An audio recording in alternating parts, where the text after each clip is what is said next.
الحمد لله رب العالمين والصلاة والسلام على سيدنا محمد وعلى آله وصحبه أجمعين أما بعد அன்புக்குரியவர்களே, கண்ணியமானவர்களே, அல்லாஹ்வை நம்பிய மக்கள் எம்மிடத்தில் இருக்கக்கூடிய பலமான நம்பிக்கை ஈமான் அது வணக்கத்துடன் மாத்திரம் சம்பந்தமானது அல்ல. எமது முழு வாழ்க்கையையும் கட்டி எழுப்புவதுதான் ஈமானாக இருக்கின்றது. அன்பு நபி ஸல்லல்லாஹு அலைஹி வஸல்லம் அவர்கள் அல்லாஹ்வுடைய மறுமை நாளுடைய நம்பிக்கை ஈமான் யாருக்கு இருக்கின்றதோ அவர்கள் செய்ய வேண்டிய 3 விஷயத்தை ஒரு ஹதீஸிலே சொல்லி காட்டினார்கள். இன்றைய தினம் மகரிபுக்கு பின்னால் 40 ஹதீஸ்கள் கொண்ட அந்த ஹதீஸுடைய பாடத்திலே 15வது ஹதீஸாக பேசப்பட்ட ஒரு ஹதீஸ். யாருக்கு அல்லாஹ்வுடைய நம்பிக்கையும் மறுமை நாளுடைய நம்பிக்கையும், மௌத்துக்கு பின்னால் ஒரு வாழ்க்கை இருக்கின்றது, எழுப்பாட்டப்படுவோம், விசாரிக்கப்படுவோம், அதற்கேற்றவாறு அல்லாஹ் எமக்கு நன்மைகளையும் சொர்க்கத்தையும் வழங்குவான் அல்லது அல்லாஹ் பாதுகாக்க வேண்டும், தண்டனைகளை வழங்குவான் என்ற நம்பிக்கை யாருக்கு இருக்கின்றதோ ஸல்லல்லாஹு அலைஹி வஸல்லம் சொன்னார்கள், ஃபல் யகுல் கைரன் அவு லியஸ்முத், அவர் நல்லதை பேசட்டும் அல்லது வாய்மூடி இருக்கட்டும் என்று ஸல்லல்லாஹு அலைஹி வஸல்லம் அவர்கள் சொல்லி காட்டினார்கள்.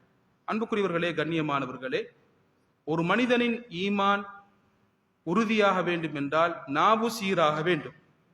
ஹதீஸில் வந்திருக்கின்றது, ஒரு மனிதனின் ஈமான் உறுதியாக மாட்டாது ஹத்தா யஸ்தகீம கல்பு, அவரது உள்ளம் உறுதியாகும் வரைக்கும் ஈமான் உறுதியாக மாட்டாது.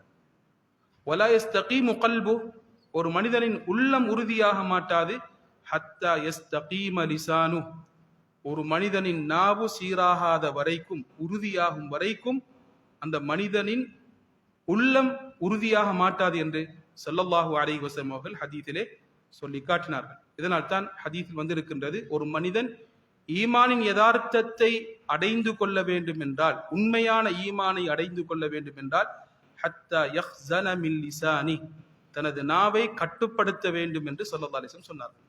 அல்லாஹ்வையும் மறுமையினாலையும் நம்பியவர்களுக்கு 2 ஆப்ஷனை தான் ஸல்லல்லாஹு அலைஹி வஸல்லம் சொல்லியிருக்கின்றார்கள். உங்களுக்கு நல்லதை பேசுவதற்கு வார்த்தைகள் இருக்கும் என்றால், உலகத்துடைய மறுமையுடைய ஏதாவது விஷயத்தை இதை பேசினால் உலகத்துடைய நலவுகள் கிடைக்கும், எனக்கும் எனது குடும்பத்துக்கும் நல்லது நடக்கும், எனது வியாபாரத்துக்கு நல்லது நடக்கும் என்று விளங்கும் என்றால் அதை பேசுங்கள். அப்படி பேசுவதற்கு வார்த்தை இல்லை என்றால், எதுவும் இல்லை என்றால் நீங்கள் பேசாமல் வாய்மூடி இருங்கள் என்று ஸல்லல்லாஹு அலைஹி வஸல்லம் அவர்கள் சொல்லி காட்டினார்கள். அன்புக்குரியவர்களே, கண்ணியமானவர்களே, மனிதர்களை சமாளிப்பதற்காக வேண்டி நாம் சபைகளை கூட்டக்கூடாது. மனிதர்களை சமாளிப்பதற்காக வேண்டி பேச்சுக்களை கூட்டக்கூடாது. நாம் பேசாமல் இருந்தால் மனிதர்கள் சொல்வார்கள், என்ன பேசாமல் இருக்கின்றார் என்று சொல்வார்கள். பேசிவிட்டால் சொல்வார்கள், என்ன அதிகமாக பேசுகின்றார் என்று சொல்வார்கள். பேசினாலும் குறை சொல்வார்கள் தான், பேசாமல் இருந்தாலும் குறை சொல்வார்கள் தான்.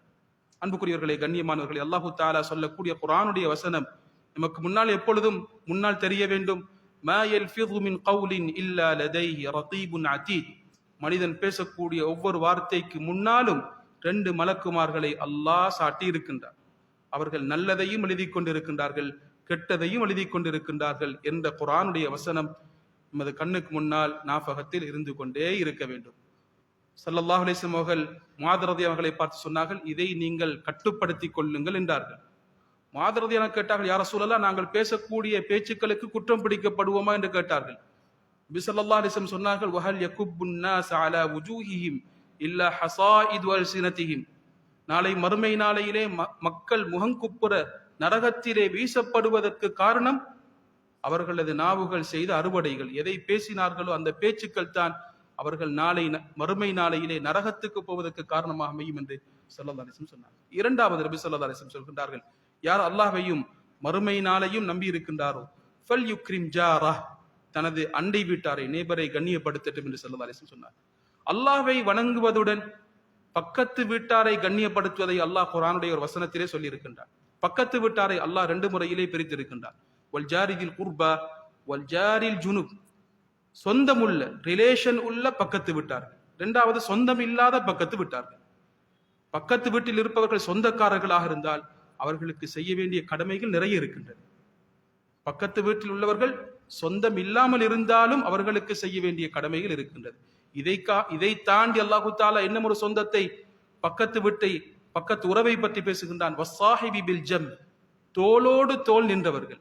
பயணத்திலே அல்லது ஏதாவது ஒரு இடத்திலே, ஒரு ஆபீஸிலே அல்லது ஏதோ ஒரு இடத்துக்கு ஒரு வேலையாக சென்றிருப்போம், அந்த இடத்திலே பக்கத்தில் யாரெல்லாம் இருக்கின்றார்களோ அவர்களுடனும் நல்ல முறையில் நடந்து கொள்ளுங்கள் என்று அல்லாஹ் சுப்ஹானஹு வ தஆலா பக்கத்தில் இருப்பவர்களுடன் நல்ல முறையில் நடந்து கொள்ளுமாறு சொல்லியிருக்கின்றார். ஒரு தடவை ஜிப்ரீல் அலைஹிஸ்ஸலாம் நபி ஸல்லல்லாஹு அலைஹி வஸல்லம் இடத்தில் வந்து சொன்னார்கள், பக்கத்து வீட்டாரை பற்றி நிறைய வசியத்துகள் சொன்னார்கள். நபி ஸல்லல்லாஹு அலைஹி வஸல்லம் நினைத்தார்கள், எனது இன்ஹெரிட்டர் சொத்திலே பக்கத்து வீட்டாருக்கும் ஏதாவது கொடுக்க வேண்டி வருமோ என்று நினைத்தார்கள். ஸல்லல்லாஹு அலைஹி வஸல்லம் அவர்களிடத்தில் ஒருவர் வந்து கேட்டார், பாவத்தில் மிக பயங்கரமான பாவம் எது? முதலாவது ஸல்லல்லாஹு அலைஹி வஸல்லம் சொன்னார்கள், அல்லாஹ்வை படைத்த ரப்புல் ஆலமீனாகி அல்லாஹ்வுக்கு ஷிர்க் வைப்பது. அதற்கு பின்னால் என்ன என்று கேட்டார். ஸல்லல்லாஹு அலைஹி வஸல்லம் சொன்னார்கள், வறுமையை பயந்து பிள்ளையை கொள்வது. மூன்றாவது ஸல்லல்லாஹு அலைஹி வஸல்லம் அவர்களிடத்தில் கேட்கப்பட்டது, சொன்னார்கள், உனது பக்கத்து வீட்டாரின் மனைவியுடன் ஜினாவிலே ஈடுபடுவது. ஏன்? பக்கத்து வீட்டார் நம்பிக்கையுடன் உன்னை நம்பி இருக்கின்றார்கள், அவர்களுக்கு செய்யக்கூடிய மிக பெரும் துரோகம் இது என்று ஸல்லல்லாஹு அலைஹி வஸல்லம் அவர்கள் ஹதீஸிலே சொன்னார்கள். ஒரு பெண்ணை பற்றி சொல்லப்பட்டது, இரவு முழுக்க நின்று வணங்குகின்றார், பகல் முழுக்க நோன்பு பிடிக்கின்றார், ஒரே ஒரு விஷயம்தான் இருக்கின்றது, அவர் தனது நாவினால் பக்கத்து வீட்டாரை நோவினை செய்கின்றார், தொந்தரவு படுத்துகின்றார், அவர்களுடைய உள்ளம் நோகக்கூடிய முறையிலே பேசுகின்றார். ஸல்லல்லாஹு அலைஹி வஸல்லம் சொன்னாங்க, லா கைர ஃபீஹா, அந்த பெண்ணிடத்தில் தொழுகை இருந்தாலும் நோன்பு இருந்தாலும் நலவே இல்லை, ஹிய ஃபின்னார், அந்த பெண் நரகத்துக்கு சொந்தமானவர் என்று ஸல்லல்லாஹு அலைஹி வஸல்லம் சொன்னாங்க. மூன்றாவது ஸல்லல்லாஹு அலைஹி வஸல்லம் சொல்வது, இந்த ஹதீஸிலே யார் அல்லாஹ்வையும் மறுமையினாலையும் நம்பி இருக்கின்றார்களோ அவர்கள் தனது வீட்டுக்கு வரக்கூடிய கெஸ்ட் விருந்தாளிகளை கண்ணியப்படுத்தட்டும் என்று ஸல்லல்லாஹு அலைஹி வஸல்லம் சொல்லி காட்டினார்கள். அன்புக்குரியவர்களே, கண்ணியமானவர்களே, விருந்தாளியை உபசரிப்பது மார்க்கம் சொல்லக்கூடிய ஈமானில் ஒரு முக்கியமான பகுதியாக இருக்கின்றது. விருந்தாளிக்கு செய்யக்கூடிய அந்த கடமை, அது கடமையா, கட்டாயமா அல்லது உபகாரமா? அஹ்மது இப்னு ஹம்பல் ரஹ்மத்துல்லாஹி அலைஹி சொல்கின்றார்கள், ஒரு நாளைக்கு விருந்தாளிக்கு உணவளிப்பது கட்டாயம், அதற்கு மேலால் விருந்தளிப்பது அது அவருக்கு செய்யக்கூடிய உபகாரம். ஏனைய உலமாக்கள், அதிகமான உலமாக்கள் ஹதீஸ்களை வைத்து சொல்கின்றார்கள், விருந்தாளியை கண்ணியப்படுத்துவது அவருக்கு செய்யக்கூடிய மிக பெரும் ஒரு உபகாரம் என்று உலமாக்கள் நபி ஸல்லல்லாஹு அலைஹி வஸல்லம் அவர்களது ஹதீஸ்களை வைத்து சொல்லி காட்டியிருக்கின்றார்கள். ஒரு விருந்தாளி வீட்டுக்கு வந்தால் அல்லாஹ்வினால் அனுப்பப்பட்டவர், அவரை கண்ணியப்படுத்த வேண்டும். வளமைக்கு மாற்றமாக கொஞ்சம் ஸ்பெஷலாக அவர்களுக்கு முதலாவது நாளிலே உணவளிக்க வேண்டும் என்று ஸல்லல்லாஹு அலைஹி வஸல்லம் சொன்னார்கள். இரண்டாவது, மூன்றாவது நாளிலே நாங்கள் எதை வீட்டிலே சமைப்போமோ அப்படிப்பட்ட உணவுகளை கொடுத்தவர்களை கண்ணியப்படுத்த வேண்டும். அதற்கு மேலாலும் அவர்கள் தங்க வேண்டிய தேவை அவர்களுக்கு இருந்து தங்கினால் அவர்களுக்கு அது கொடுப்பது சதகா என்று நபி ஸல்லல்லாஹு அலைஹி வஸல்லம் அவர்கள் ஹதீஸிலே சொல்லி காட்டியிருக்கின்றார்கள். இப்படிப்பட்ட முறையிலே சமூகத்துடன் மற்றவர்களுடன் நடந்து கொள்ள வேண்டும் என்று மார்க்கம் சொல்லி இருக்கின்றது. அது ஈமானில் ஒரு முக்கியமான பகுதி என்று மார்க்கம் சொல்லி இருக்கின்றது. எனவே இதை நாம் கவனித்தால்தான் எமது ஈமான் பூர்த்தி அடைந்து சொர்க்கத்திலே பெரும் அந்தஸ்துகளை நாம் அடைந்து கொள்ள முடியும். அல்லாஹ் இப்படிப்பட்ட உயர்ந்த பண்புகளை எம் அனைவருக்கும் தந்தருள்வானாக. வாஹிரு தஅவானா அல்ஹம்துலில்லாஹி ரப்பில் ஆலமீன். அஸ்ஸலாமு அலைக்கும் வரஹ்மத்துல்லாஹி வபரகாத்துஹு.